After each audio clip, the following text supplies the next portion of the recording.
I'm Liam. I'm 35, single dad, 2 kids, Ava, 7, and Mason, 5. I run my own carpentry business, small but steady. Built it from nothing after my ex walked out when Mason was still in diapers. My life revolves around those 2 little goofballs, the smell of sawdust, and, lately, the sound of my phone ringing off the hook with Christmas chaos. Or at least it used to. Family's complicated, isn't it always?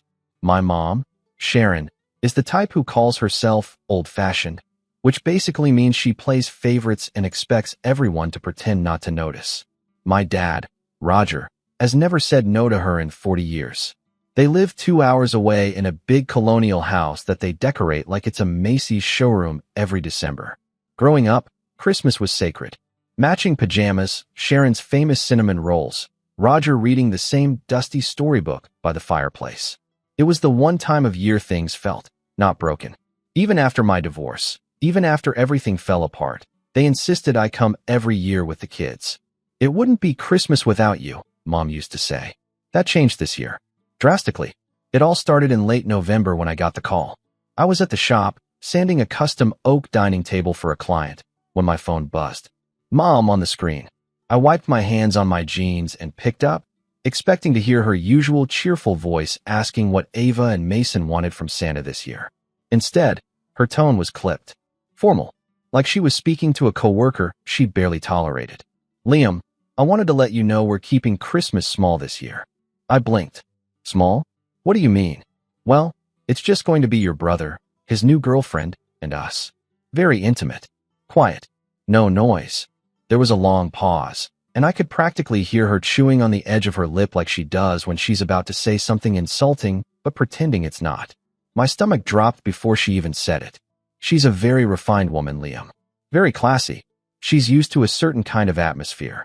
Now, I've put up with a lot of backhanded nonsense over the years. Passive digs about being a single dad, veiled comments about how my kids are spirited.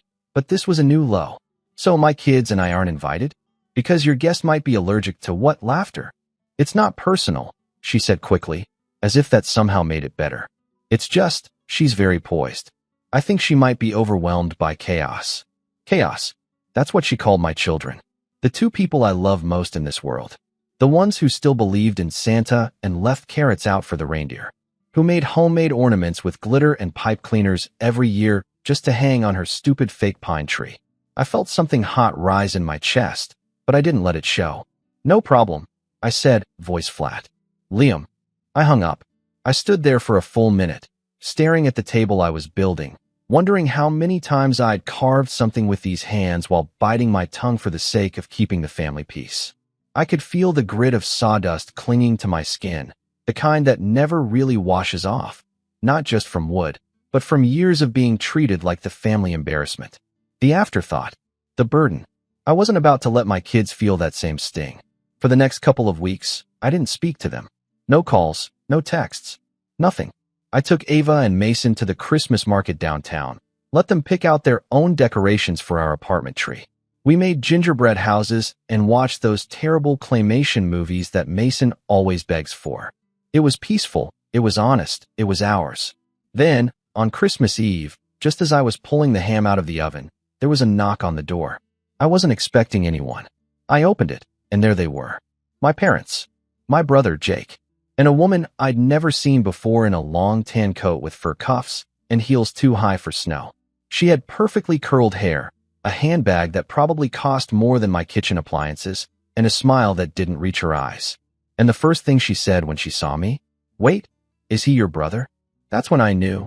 This Christmas was about to get a whole lot messier than they ever expected. My first instinct was to laugh.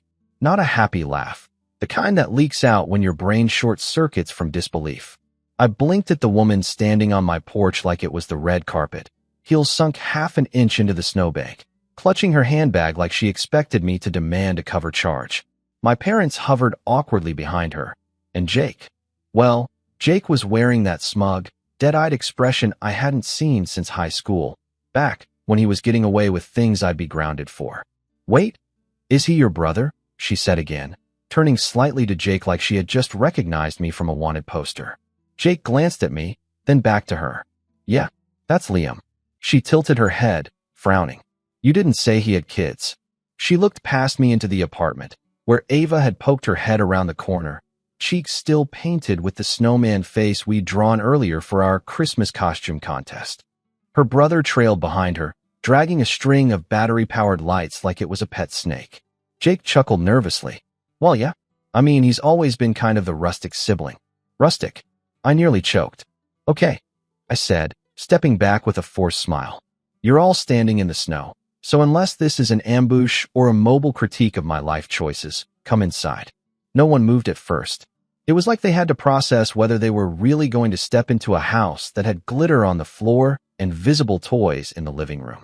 Finally, my mom cleared her throat and made the first move, brushing past me without so much as eye contact. She always did that thing where she walked into my place like she was doing a home inspection. Her eyes flicked from the handmade wreath on the door to the unframed art Ava had scribbled and taped to the walls. It's very festive, she muttered. Thanks, I said. It was either this or the sterile, silent monastery vibe you were going for. Dad gave me a tight-lipped smile and followed her in. Jake stepped inside next and did a quick, dismissive scan like he was looking for evidence of failure. The girlfriend, Rachel, I would soon learn, lingered in the doorway. I noticed she hadn't taken her shoes off, which I guess was just par for the course when you consider yourself too elegant for socks. She looked around the place and said, "It's cozy." "I'll take that as a compliment," I replied, shutting the door behind her. The apartment suddenly felt a lot smaller.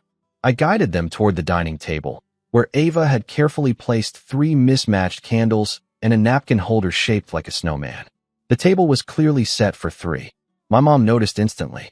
"You didn't expect us?" she asked, feigning surprise. "Nope," I said, heading back into the kitchen to check on the ham. Because I was explicitly told I wasn't invited. Remember?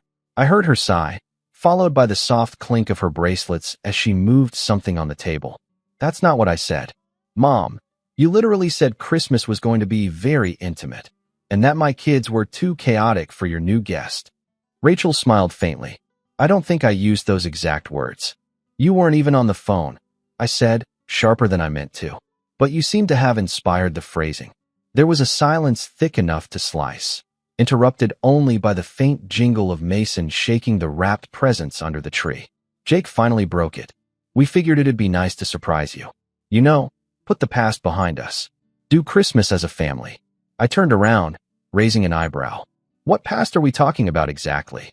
The one where you all excluded us for the sake of appearances?" Jake shrugged. "Don't be so dramatic, man." I let the insult float for a second before shaking my head and pulling the ham out of the oven. The smell filled the room, honey glaze and cloves, warm and comforting. Ava was bouncing with excitement, while Mason sat at the little table in the corner where he was building a Lego police station. Then Rachel muttered, "Is there something vegetarian?" I froze, holding the hot tray in my oven mitts. "Vegetarian?" I asked. She gave me a tight-lipped smile. "I don't eat meat." "I wasn't told anyone was coming," I replied, setting the tray down with more force than necessary. "So no, I didn't make a second entree. I just assumed," she said, touching her curls like she'd been inconvenienced by my ignorance. And that was the moment I knew this wasn't about family. It was a performance. They'd decided, after ditching us, to show up here and play happy family in my space, under my roof, with my kids, all while treating my life like a charity project they could feel good about visiting. Still, I bit my tongue. For the kids, dinner was awkward. Ava, bless her, kept trying to engage everyone with her best Christmas jokes.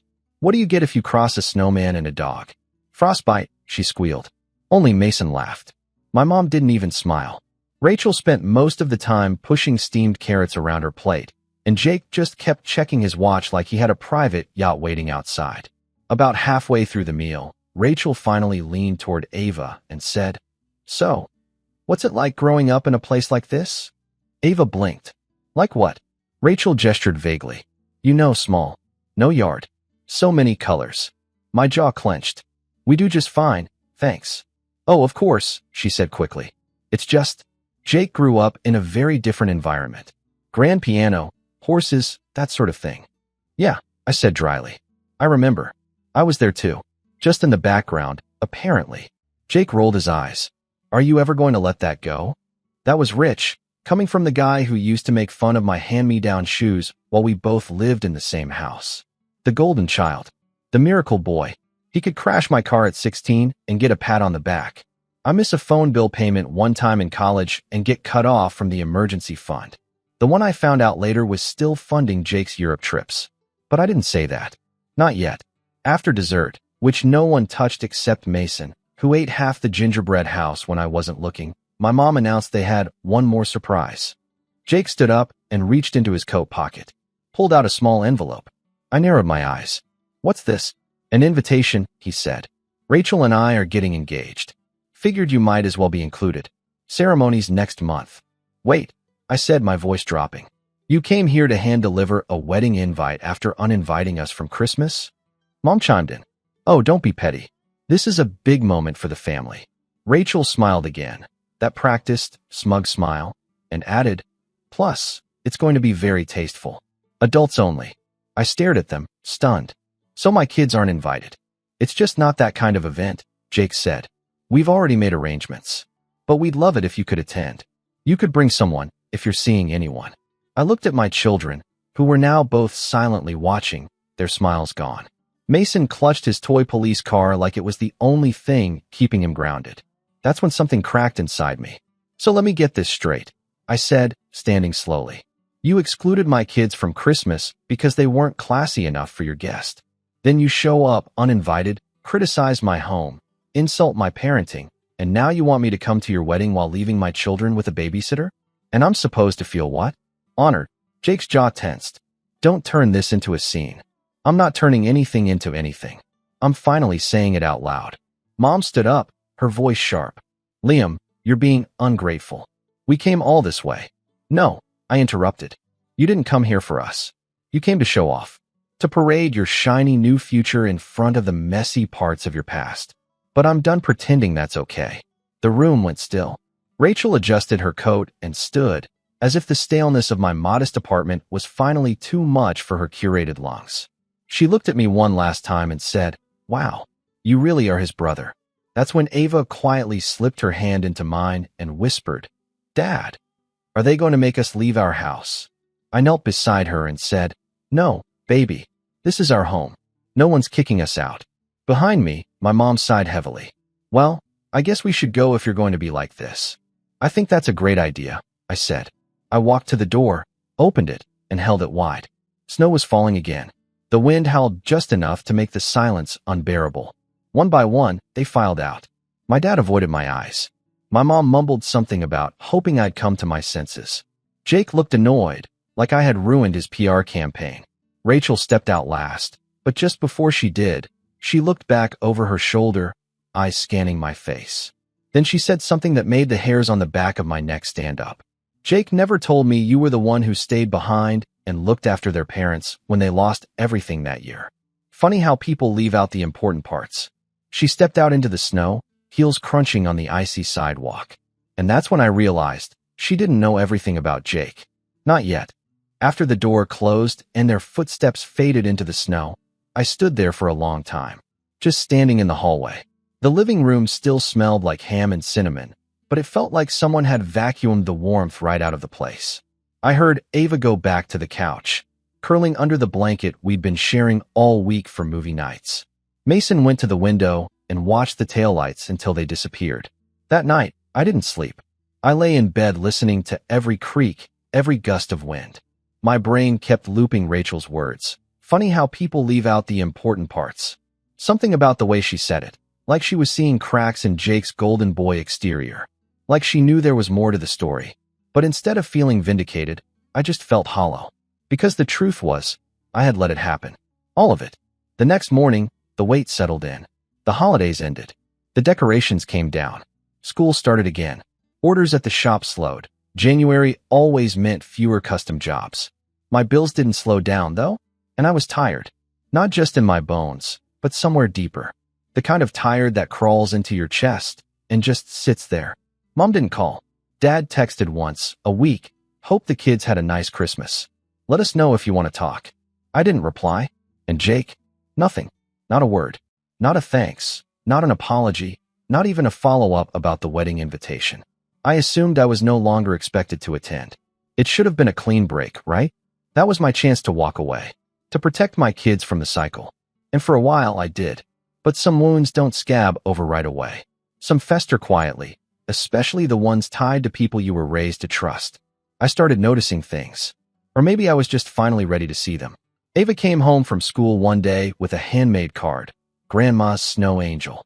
It had glitter and puffy paint and a stick figure labeled Me and Nana in the Snow. I sat her down gently and asked, "Sweetheart, when was the last time you saw Nana in the snow?" She thought hard. At Uncle Jake's birthday. But she didn't want to play because her boots were for restaurants. That was 2 years ago. It clicked then. They weren't just ignoring me. They were slowly erasing my kids, too. Quietly. Elegantly. They'd show up for Jake's events, post pictures of Rachel's brunches, tag each other in Facebook photos at vineyard tours and lake house weekends. And my family? We were the untagged, unseen, uninvited. Not dramatic enough for the album. Too chaotic for the brand. One night in early February, after putting the kids to bed, I stood in the kitchen washing a single plate, and something in me broke. Not in a loud, throwing things kind of way. It was quieter than that. It was the realization that I had spent most of my adult life trying to earn back a kind of love that never really existed. So I stopped trying. I didn't tell anyone. Not even my best friend, Nate, who'd known me since trade school and always smelled drama from a mile away. I just started doing the work. On myself. On my business.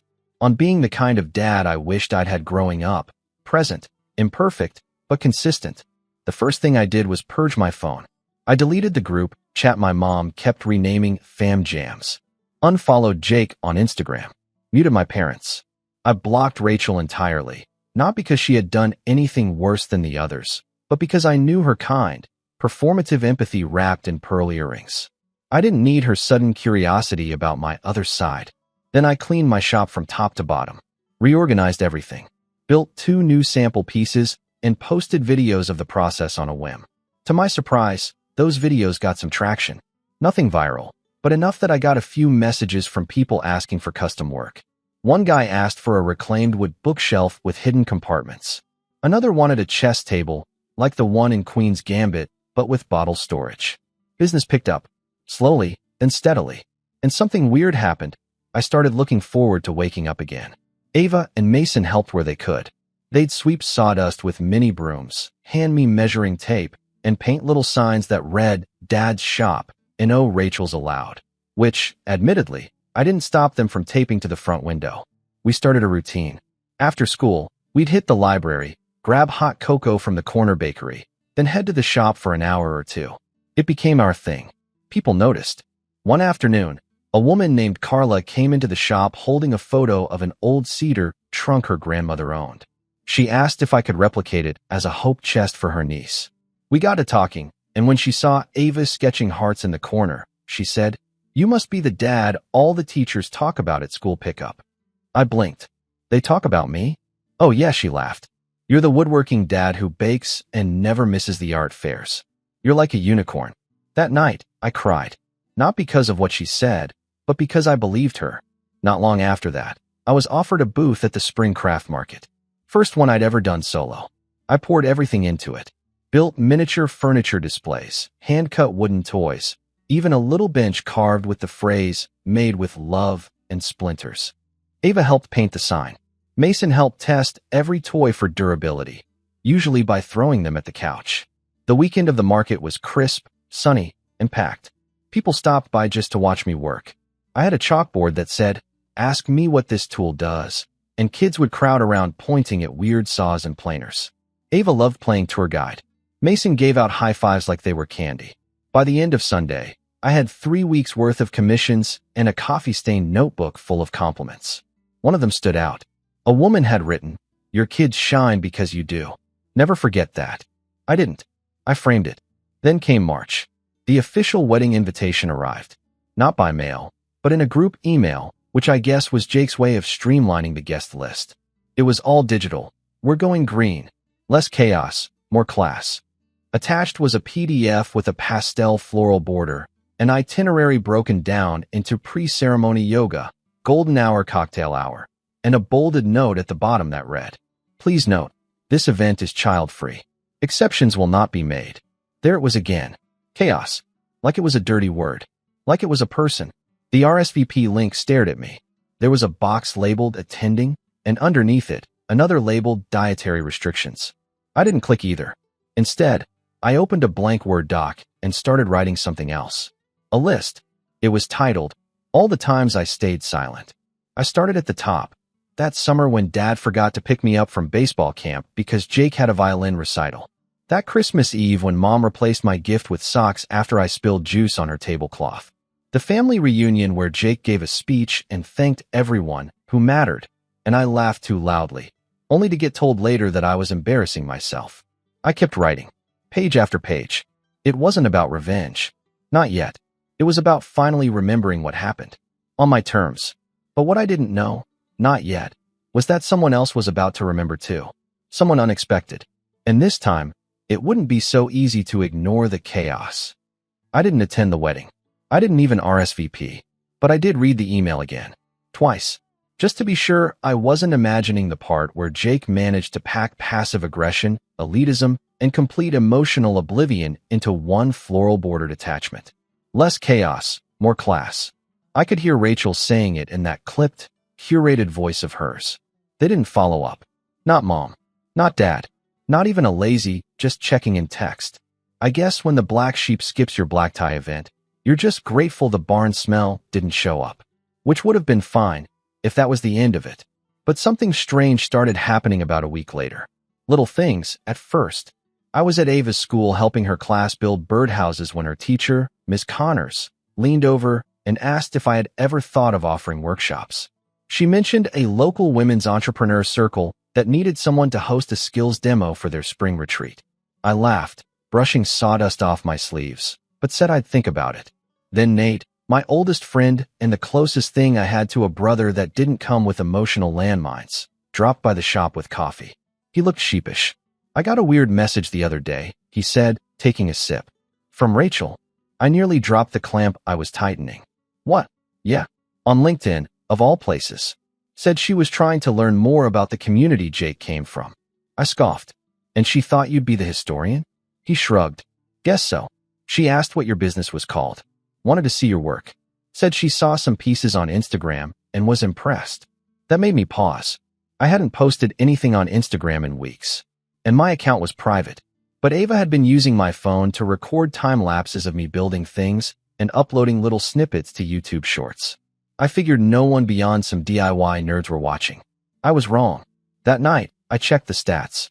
One of the videos, a sped-up clip of me building a wooden toy barn while Mason handed me nails like a foreman, had over 200,000 views. The comments were full of strangers saying things like, "This dad's a whole vibe. Imagine having a childhood like this. Love wins. Some people build furniture. This guy builds peace." I sat there for a long time, rereading those comments. Then I went to the search bar and typed in Jake wedding just for kicks. That's when I found her. Rachel. She had a public Pinterest board titled Elegant Farmhouse Vows. It was full of champagne-colored napkins, reclaimed barnwood archways, and vintage furniture layouts. She had pinned my work. Several times. At first, I felt sick. Then something else settled in. Not rage. Not even hurt. Just a quiet shift. Because suddenly, I wasn't the chaos anymore. I was the aesthetic. A few days later, I got a call from a number I didn't recognize. Normally, I let those go to voicemail, but something told me to pick it up. "Hello." "Hi," said a woman's voice. "Is this Liam Carter?" "The woodworker." I confirmed. She introduced herself as Dana, a wedding planner for a luxury events company. She said she'd been looking for someone who could do rustic custom furniture rentals, benches, arches, table sets. One of her clients had sent her a video of mine and insisted they had to work with me. I said I wasn't in the rental business. She said I'd be paid per event. Then she dropped the number. My eyebrows went up. Per event. Yes. And this one's a big one. High profile. Groom's family is complicated. Bride wants a sincere rustic feel, whatever that means. Are you available next month? I froze. What's the wedding date? She told me. Same date as Jake's. I said yes. The planning phase was surreal. I was brought on to build a custom wedding arch, 12 8-foot farmhouse tables, and a memory wall of miniature drawers that guests could open to find handwritten notes from the couple. The bride had also requested a sign with their initials, burned into reclaimed cedar, and a quote underneath that read, "True class doesn't whisper. It echoes." The irony nearly knocked me over. I never saw Jake or Rachel. All communication went through Dana, who forwarded sketches, photos, and requests with timestamps and bullet points. But with every new email, it became clearer. Rachel had no idea the man she dismissed in my living room was now designing half her dream wedding. She didn't recognize the shop logo. She didn't connect the social media dots. And Jake clearly wasn't paying attention, or he knew and chose not to say anything, which would have been just like him. Easier to ignore a ticking bomb if you pretend it's a centerpiece. The workshop became a war room. I brought Nate on to help with deliveries. Ava and Mason helped me stain the benches. I worked late into the night, carving initials, sanding boards, triple-checking every angle. It wasn't just about quality. It was about message. Every piece was quiet, solid, built to last. The opposite of the people who told me I wasn't enough. One afternoon, a week before the wedding, Dana called with a final request. "Bride wants a backup arch," she said. "Rain's in the forecast. Can we make a second one she can use indoors?" I said I could. Then I asked, "Do they know who I am?" She paused. "Excuse me. The couple. Do they know I'm Jake's brother?" There was a beat of silence. Then, "Rachel doesn't." I don't think Jake said anything. That made me laugh. Dana didn't. She asked if that was going to be a problem. I said, "Only if I do a bad job." The night before the wedding, I loaded everything into the trucks. Nate helped secure the arch with padded straps while I walked around checking corners. I had this nervous buzz in my chest, like something important was about to happen and I couldn't see it yet. Ava was drawing hearts in the sawdust. Mason was pretending to interview me with a paintbrush as a microphone. "Sir," he said in a mock serious voice, "is this the most important furniture you've ever built?" I smiled. "Yeah, buddy, I think it is." And I meant it. Because this wasn't just a wedding. It was a reveal. I arrived early on the day of the wedding. The venue was stunning. A private vineyard with a rolling view of Golden Hills and a restored barn that looked like something out of a lifestyle magazine. The inside had been emptied and polished. My benches were lined in 2 rows, each one facing the cedar arch I had carved by hand. On each seat was a small wooden box containing a note from the bride and groom. I stood there for a moment, just taking it in. Then Dana walked over. She looked nervous. "Rachel wants to meet the vendor behind the memory wall," she said. "She's asking questions." My stomach didn't drop. My hands didn't shake. I just nodded. "Where is she?" Dana pointed to the barn entrance. Rachel was standing there in a silk robe, her hair in rollers, holding a clipboard and barking instructions to a teenager in a headset. She turned, spotted me, and her face lit up, friendly, unaware. "You must be the craftsman," she said, walking over in her designer flats. "I just wanted to say, your work is incredible. Seriously, this wall is everything I wanted. Do you do home pieces too? I might want a reading nook built into my loft." I smiled. Then I saw it. That flicker, the slight narrowing of her eyes, the pause, the slow, unsure step back. "Wait," she said. "I've seen you before." I waited. Then she said it. "Wait, is he your brother?" The line. The exact same line. But this time, she was the one saying it with panic. I didn't answer. I didn't have to. She took another step back, the clipboard lowering slightly. "Oh my God, Liam." I just smiled. "Hello, Rachel." And the expression that crossed her face, the way her perfect wedding planning brain scrambled to recalculate everything, was more satisfying than I ever expected. She opened her mouth, about to say something. But then Dana appeared behind her, holding a clipboard of her own.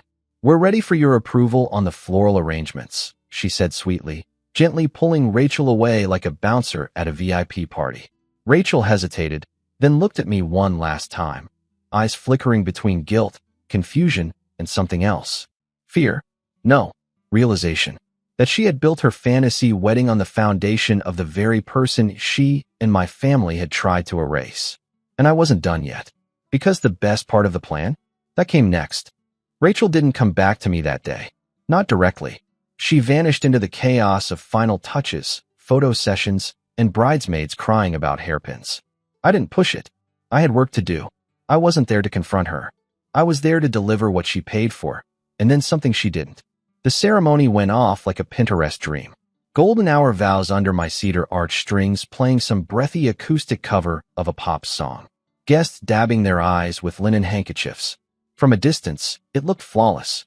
To everyone else, this was the perfect beginning of a perfect life. But inside the barn, during the reception, I had planted my little signature. Ava had helped me draw them. Mason helped me glue them shut. 150 small wooden drawers on the memory wall, each labeled with the name of a guest, each drawer holding a folded note, custom-made to be from the couple. Except about 30 of them weren't from the couple. They were from me, and they were true. It started slow. A woman in a plum dress opened her drawer and read, "Thank you for always being a second mom to Jake when things were rough. You were there for him in ways his real family never was." She looked confused. A man in a suit read, "I still remember the summer Jake stayed with you after Dad lost his job and the house almost went under. You saved him." He blinked and whispered, "Roger lost his job?" Someone else read, "I'll never forget how hard it was when Liam stepped in to cover Mom and Dad's mortgage behind the scenes. He never wanted recognition, just peace. But I saw it. I'll always remember." Voices rose. Heads turned. One by one, people started comparing notes. Some looked thrilled. "Wow, I didn't know Jake was so open." Others, less so. The best man got one that said, "You were right about me not being a real brother. I took the easy road. Thanks for always being there for him when I wasn't." He read it, then looked straight at me, standing by the wall with my hands in my pockets. He mouthed, "You wrote this?" I winked. The real chaos began when Rachel's maid of honor pulled her note. She gasped. Loud. The music was still playing, but conversation had shifted. People were whispering, watching, passing drawers around like evidence at a trial. Then someone shouted over the crowd, "Hey Rachel, did you actually grow up with horses? Or was that just part of the theme?" Laughter rippled. She froze. Another guest said, "This says Jake's brother paid off their family's debt during the recession. But I thought you told us they were trust fund kids." Jake spun around, trying to follow the noise. Someone else held up a note and read aloud, "I spent years being called Chaos while Jake played Prince. Funny how you can scrub a name from the guest list, but not from the story." That one got applause. Rachel's face drained of color. She stormed toward me, heels clicking like a ticking bomb, her designer gown dragging through spilled champagne. "What did you do?" she hissed, eyes wide. I didn't flinch. "Gave you exactly what you wanted. A memory wall full of truth." Jake appeared behind her, red-faced. "Are you insane? You've ruined everything." I smiled. "You did that the day you pretended your only sibling didn't exist." Guests were now forming little clusters, comparing notes. One woman, clearly someone's aunt, held up hers and declared, "I told y'all he wasn't the only decent one in that family." Rachel grabbed my arm, hissing low so only I could hear, "Do you have any idea how much this cost us?" I looked at her, calm as ever. "About what it cost me to raise 2 kids alone while your future husband pretended we didn't exist." She blinked. I could see the wheels turning. She wasn't used to being on the defensive. "You won't get away with this," she said. "Oh," I said, "I already did." I didn't stay for the rest. I had no interest in watching the facade crumble in real time. I left while the music was still playing, walked out into the cool night air, and drove home with Ava and Mason passed out in the back seat. The next morning, my phone blew up. Nate sent me a screenshot of a Facebook post. One of the guests had taken a photo of the memory wall with the caption, "When the black sheep turns out to be the real backbone." Wedding truth bombs dropped like confetti. Hashtag rustic revenge. Over 2,000 shares. Then came the DMs. Former classmates. Distant cousins. Even people I didn't recognize. "Liam, I had no idea. Your work is incredible. Do you take commissions? My niece is getting married in October. We'd love a memory wall. Real or revenge themed." I laughed until I cried. A week later, my parents called. Not a text. Not an email. A call. I let it ring twice before answering. "Liam," my mom said, voice brittle. "We need to talk." I waited. "We saw the videos," she said. "The wedding fallout. Jake is furious." "Sounds rough." My dad chimed in. "You embarrassed the family." "No," I said. I reminded them we existed. Silence. Then my mom asked the thing that finally made me hang up. "Is there any chance you'd be willing to apologize to Rachel?" I didn't respond. Just pressed end. I haven't spoken to them since. Jake and Rachel moved the honeymoon up. Somewhere offline, I heard. Word is they've been trying to rebrand the story, telling friends that I went rogue, that I was bitter, jealous. Some people believe them, but most, they saw through it. Because when the music fades and the champagne dries, people remember one thing: the truth that made them feel something. My shop is busier than ever now. I've expanded into a bigger space. Brought on Nate full-time. Ava and Mason still run around with paint on their fingers, still help me glue on drawer handles and test rocking chairs. Our new sign reads, Chaos and Company, handcrafted stories in wood.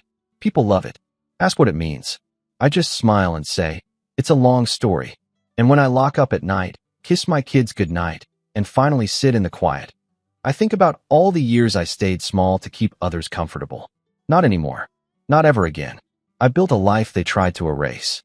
And then I signed my name across their fairy tale. The final line? Turns out, the chaos had class all along. It just came with a backbone.